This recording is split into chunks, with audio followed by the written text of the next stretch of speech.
తెలుగువారి ఆరాధ్య నటుడైన ఎన్టీఆర్ గురించి ఎవరికీ పరిచయం అవసరం లేదు. నటుడిగా, రాజకీయ నాయకుడిగా తెలుగు ప్రేక్షకుల గుండెలపై చెరగని ముద్ర వేసిన నందమూరి తారక రాముడు ఎక్కువ కాలం హైదరాబాద్లో కంటే చెన్నైలోనే నివాసం ఉండేవారు. చెన్నైలోని టీ నగర్లో బజ్జుల రోడ్లో ఉండేది ఆయన ఇల్లు. అతి విశాలమైన ఆ ఇంటికి నందమూరి నివాసం అని నామకరణం చేశారు ఎన్టీఆర్.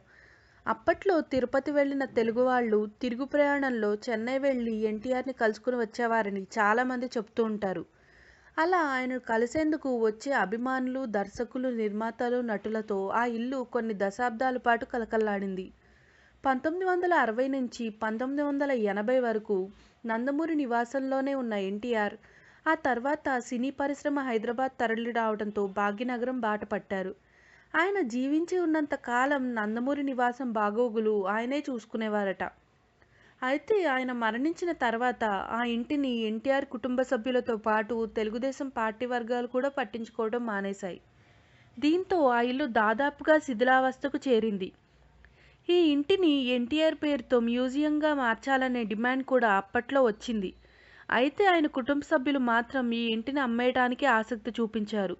దీంతో ఎన్టీఆర్ చెన్నైలో నివసించిన నందమూరి నివాసాన్ని 170 కోట్ల రూపాయలకు కొద్ది నెలల క్రితమే అమ్మేశారని నందమూరి కుటుంబానికి చెందిన సన్నిహితులు చెప్తున్నారు.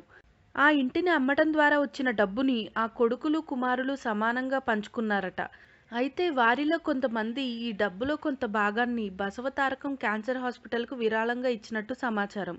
ఇక సినీ నటుడు బాలకృష్ణ, చంద్రబాబు సతీమణి భువనేశ్వరి తమ వాటాగా వచ్చిన మొత్తాన్ని పూర్తిగా బసవతారకం క్యాన్సర్ హాస్పిటల్కే విరాళంగా ఇచ్చారు.